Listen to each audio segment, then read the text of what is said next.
Guys, House of the Dragon is back, and I'm filming these before we've seen anything in season 3, but I am so excited and so scared. I'm so excited! I'm so excited! I'm so scared! Now, quick disclaimer before we get into it. This is a case study about leadership, okay? I'm not here to review the show or debate who deserves the Iron Throne or to tell you who to root for. I am here to use these characters as a mirror because what's happening in the Targaryen Civil War is happening in offices, boardrooms, and team meetings everywhere, and I think that's something worth talking about. So let me ask you something. Have you ever worked somewhere where it was obvious who was actually running things and it wasn't necessarily the person with the title? Where whoever it was at the top was either just absent, checked out, or just completely incapable, and then everyone around them was quietly doing the real work while pretending otherwise? Or flip it. Have you ever watched someone lead and just felt it, right? Like this person was born for this role, they prepared for it, they built for it, and the people around them knew it and showed up differently because of it? That contrast has a name. And House of the Dragon has handed us one of the most perfect illustrations of it that I've ever seen in fiction. And if you're new here, I'm Jen. I've spent over 20 years working in and around leadership development, right? Training people, managing teams, and learning, oftentimes the hard way, what separates leaders who build people up from leaders who quietly destroy them. And I also have a bachelor's degree in organizational leadership. And this channel exists because I believe that the clearest way to understand power and leadership is through the stories that we already know and love because it creates distance, right? We don't like to learn through a textbook or a keynote speech, just from a character that we've watched make decisions under pressure and what those decisions actually reveal. And so today we're going to be talking about Rhaenyra and Aegon II, two rulers, one throne, completely different relationships to power, preparation, and the people around them. Now, here's my thesis. Rhaenyra and Aegon are not just rivals for a throne. They are a masterclass in the difference between authority that was built over time with intention and authority that was assigned without preparation and handed to someone who never asked for it and doesn't know what to do with it. And here is why that matters to you. Most toxic leadership situations aren't exactly created by evil people. They're created by unprepared ones, right? The people who got the title before they got the tools, who were handed power without ever being taught what responsibility actually looks like. Aegon didn't wake up wanting to be a villain. Maybe he did. He woke up as someone who was never given a reason to be anything else. So let's start with the crowns. Rhaenyra's crown was designed with intention, right? It carries meaning. It says something about what kind of ruler she intends to be and what she believes the role requires of her, because of the fact that it belonged to her father, Jacaerys, and before him, her grandfather, Jaehaerys. Is it her grandfather? Great uncle. I don't know. Two kings whose combined reigns represented roughly 80 years of peace. Great-grandfather.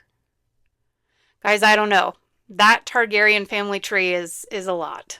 Anyway, two kings whose combined reigns represented roughly 80 years of peace. So when Rhaenyra puts on that crown, she's claiming a legacy of what leadership can look like when it's exercised with restraint, patience, and care for the realm. So the symbol that she carries is one that says, I know what this costs to build, and I intend to protect it. Whereas Aegon's crown is the conqueror's crown, right? It's a symbol of dominance, and it's about what the position gives you, right? What it signals, what it takes. In a real workplace, this shows up when someone steps into a leadership role, right? The first question that they ask tells you basically everything. Is it, what does this team need from me? Or is it, what does this position get me? And those two questions produce two completely different kinds of leaders. And the people working under them feel the difference immediately, even if it's not something that they can name yet. Rhaenyra was raised to be queen, right? She was a cupbearer, she sat in council meetings, she was taught statecraft, diplomacy, the weight of decisions, she was given mentors, responsibilities, and consequences. And the majority of her life was just kind of a slow accumulation of preparation, whereas Aegon was not raised to be king. He was raised as a second son. Clearly, No one expected him to wear the crown, so no one really prepared him for it, right? Sure, there were a ton of people planning for it, but he didn't know that. Alicent didn't even know that. He was handed an identity that he didn't earn and couldn't carry. And so think about the last time that you watched someone get promoted into a leadership role without any preparation or mentorship or training. Just, hey, congratulations, here's your direct reports, figure it out. That person doesn't necessarily fail because they were bad. They failed because the organization handed them a crown that they were never taught to wear. And the team always ends up paying for it. Now, here's one of the sharpest leadership reveals in the show. Rhaenyra has surrounded herself with capable, loyal, experienced people, right? Daemon, Corlys, Rhaenys. But at the end of the day, she is still the one calling the shots. She listens, she waits, and she decides. The people around her are resources, not replacements. As for the Green Council is running the war. They're making the decisions. They're directing the strategy, whereas Aegon is just a figurehead, right? A name on a banner. He can barely speak High Valyrian. And when he does act independently, it's impulsive, it's destructive, and it's impossible to walk back. And so here's a really concrete example of what that looks like. When the rat catcher assassin kills Aegon's son, and the culprit can't be identified, Aegon orders every rat catcher in the city to be hanged. He didn't investigate anyone, he just had them all hanged, right? And their bodies are left on public display to rot with no due process and no thought for what this does to the people who serve the city or to the perception of his rule. It's punishment performed as power, and it's exactly the kind of decision a leader makes when they have no real framework for authority, right? When the only tool that they know how to reach for is the one that creates the most immediate visible fear. And in a real workplace, this obviously does not look like executions, right? Maybe humiliation rituals every now and then, right? It looks like a manager who fires someone publicly and without cause to send a message to the rest of the team, right? Looks like a leader who punishes a department for one person's mistake. Looks like fear being used as a substitute for actual leadership. And everyone in the room knows it, right? Even if no one says it out loud. This distinction matters enormously in real workplaces, right? Great leaders develop talent and they delegate intentionally, right? They build people up without abdicating responsibility. They create conditions where smart people can do the work and then they're still the ones making the call, right?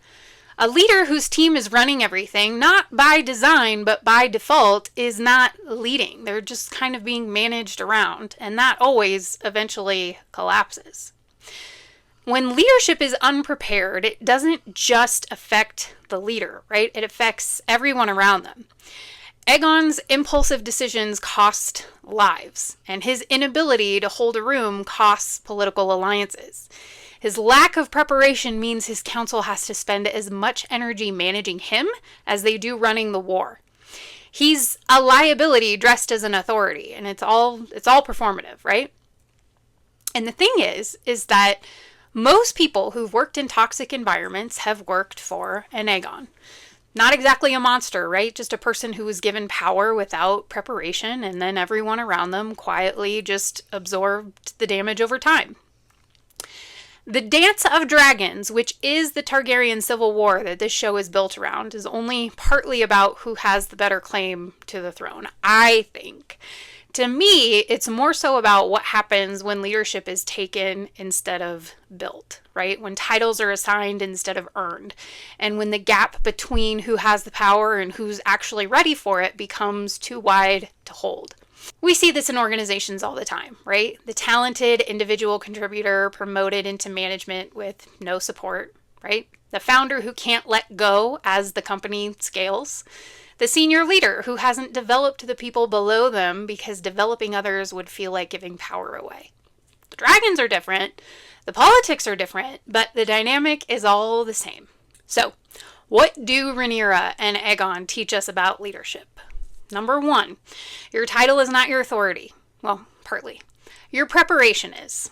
The respect of the people around you is not given because of what your business card says. It's built over time through consistency, competence, and care. Number 2, the first question a leader asks reveals everything. If you walk into a leadership role asking what you can get out of it, the people around you are going to feel that immediately. And if you walk in asking what the role requires of you, they're going to feel that too. 3, delegation is not abdication. Great leaders build capable teams and then stay in the driver's seat. If your team is running things because they have to and not because you designed it that way, that is a problem worth solving. Number 4, if you're managing someone who was never prepared for their role, that context also matters. Not as an excuse for any harm that they cause in the process, but as a framework for understanding why things can feel so chaotic and what, if anything, you can do about it. And 5, preparation is not a luxury. If you're moving into leadership or already there, you have to invest in your own development before the pressure forces you to figure it out on the fly, right? Your team is depending on you. So here is the question that I want to leave you with. Think about the leaders in your life, right? Past or present. Which one comes to mind when you think about someone who was prepared, who showed up with a clear sense of what the role required of them, right? And which one comes to mind when you think about someone who was handed a title and everyone around them just sort of quietly paid the price? I have fortunately and unfortunately been both of those leaders. You don't have to answer out loud, obviously, unless you want to, but I bet you felt both of those in your body before you even finished hearing those questions. That's what great leadership case studies do, right? They don't just teach you about the character. They help you recognize what you've already lived. So, if this one hit for you, hit like and subscribe so you don't miss the next one. I'm very excited about the next one. We are talking about Aemond and Daemon and the dynamics of being a number 2. And drop in the comments, were you ever managed by an Aegon? What about a Rhaenyra? I'll see you in the next one.